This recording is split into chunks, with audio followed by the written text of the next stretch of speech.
Hello, and today we're going to look at Woodrow Wilson's 14 points to end all wars.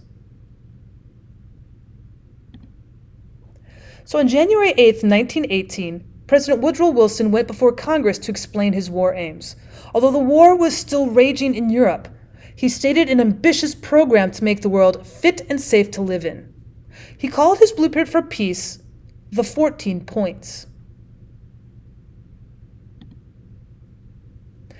So the first goal of Wilson's peace plan was to eliminate the causes of the wars. A second goal was to ensure the right to self-determination for ethnic groups so they could control their own political futures.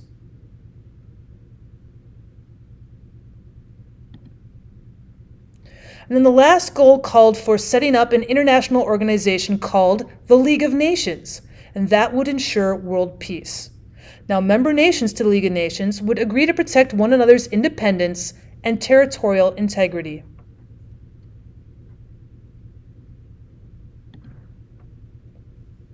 So under the principle of territorial integrity, nations respect one another's borders.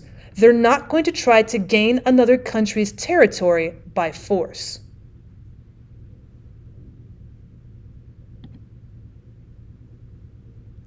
So then he laid out the 14 points in which he thought he could get his plan passed by Congress and perhaps used as a European blueprint.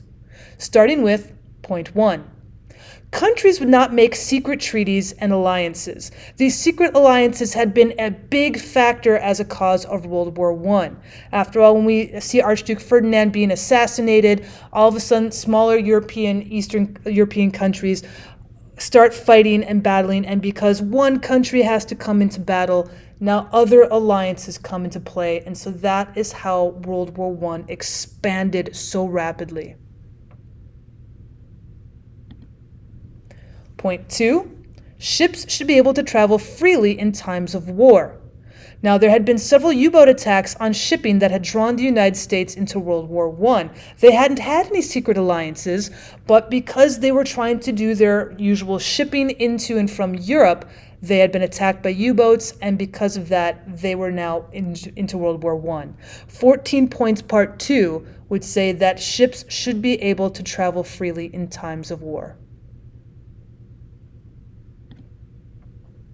Point 3 would create free trade among countries and would promote economic growth and reduce trade conflicts that would draw nations into war. Free trade would not necessarily mean that you can't have tariffs, but it would certainly mean that countries should be able to trade with any other countries. This would reduce the trade conflicts that would say you can only trade this certain item with this certain country. That would get rid of all of those trading compacts and say there should be free trade among every country for every economic gain. Point number 4, countries would reduce their stockpiles of weapons. Now, as you can imagine, militarism had been a cause of World War I, and since the wars had been battling on for 4 years, there had been a huge buildup of weapons, and so we want to reduce the stockpile. Point 5 of the 14 points said there was a desire of the colonial people would be taken in consideration in creating a more peaceful world.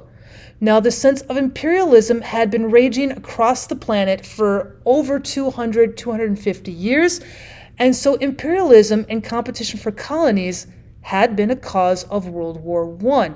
There had been a lot of European nations who had been expanding into Southeast Asia, had been expanding into Africa, and this was creating tensions that had really brought into a head into World War I.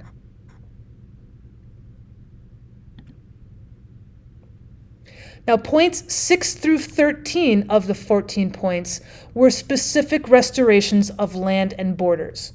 Now, restoring land taken from countries by war would restore respect for international law, and redrawing borders on the basis of self-determination should reduce the conflicts among certain ethnic groups.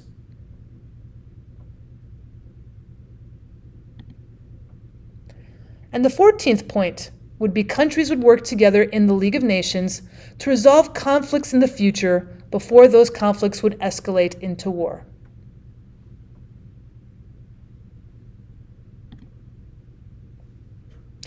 Now, the Treaty of Versailles at the end of World War I, negotiated in Paris, redrew the map of Europe, and it did grant self-determination to some groups. Also, some allies sought revenge on Germany, insisting on a war guilt clause and reparations from Germany, who they saw as the major aggressor in the war.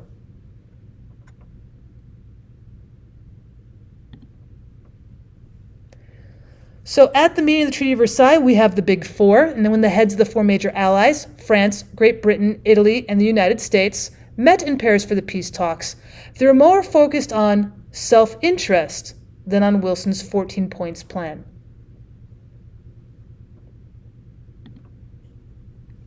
Therefore, Wilson sees his plan crumble. France is very concerned with security. They wanted to weaken Germany to the point that they could never threaten France again. They wanted to greatly reduce its army.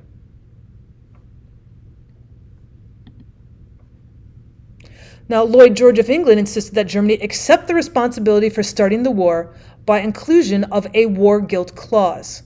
Now, this treaty required Germany to pay $33 billion in reparations to the four allies.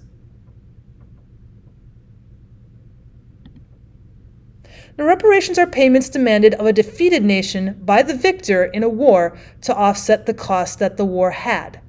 Now, Germans resented both the war guilt clause and the reparations, fearing that the payments would cripple their economic recovery after the war.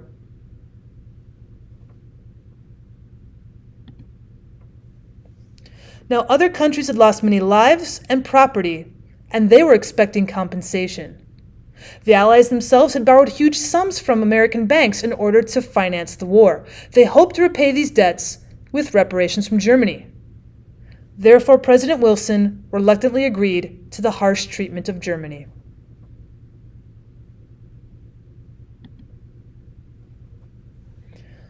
Also, because of these reparations, we also see parts of Germany that are given to France, Poland, Denmark, and Belgium, with little thought about the desires of the German people living there.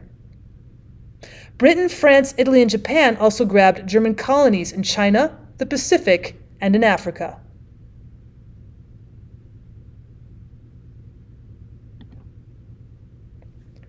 Now, Wilson hoped that including the League of Nations in the final treaty would make up for his compromises on other issues. Because they were allowed to do land grabs, because they were allowed to get the reparations, Wilson was hoping at least point 14, the League of Nations, could make up for all of his compromising on all these other issues. He believed that providing collective security and a framework for peaceful talks, the League of Nations would fix many problems that this treaty was creating.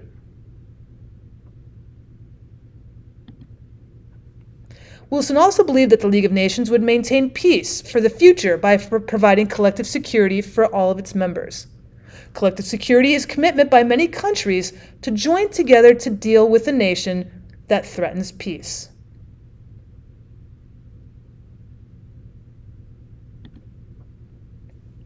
Now, Wilson required a 2/3 majority vote from the U.S. Senate to ratify the Treaty of Versailles.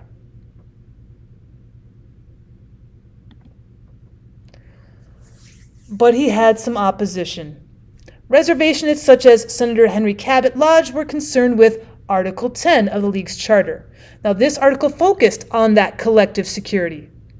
It required member nations to work together and even supply troops to keep the peace.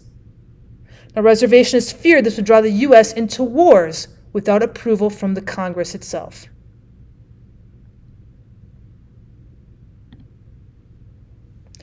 So because he was having problems with Congress, President Wilson decided to gain public support directly by planning a nationwide speaking tour, trying to talk to the public about the League of Nations.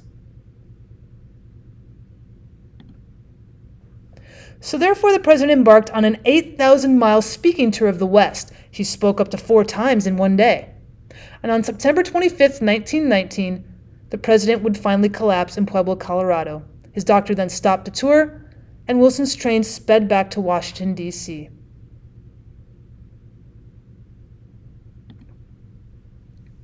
So a few days after returning to the White House, Wilson then, after his exhaustion, suffers another major stroke, and that's going to leave him paralyzed, and he'll die months later. Now, this wasn't made to the public, and so Wilson's wife Edith is at this time called the assistant president.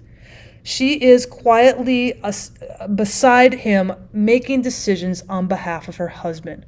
So some people like to criticize, and some people like to honor the idea that perhaps First Lady Edith Wilson was our first American woman president.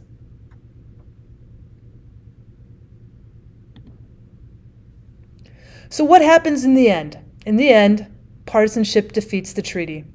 Partisan politics and Wilson's refusal to compromise led to the treaty's rejection and ended Wilson's hopes for U.S. membership in the League of Nations of Europe.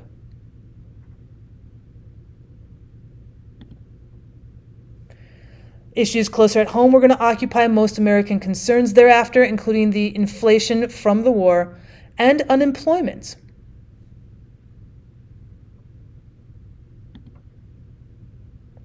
And so then the big question, because of us not gathering together to create this League of Nations, because of all of the reparations that were put on to Germany that would suffer them into an economic depression, because of all of the land grabbing and partisanship that we had not only in the United States, but with the European nations in the Treaty of Versailles, could World War II have been avoided if the U.S. had joined the League of Nations? If the League of Nations had come together as Wilson's 14 points had originally intended, could World War II have been avoided?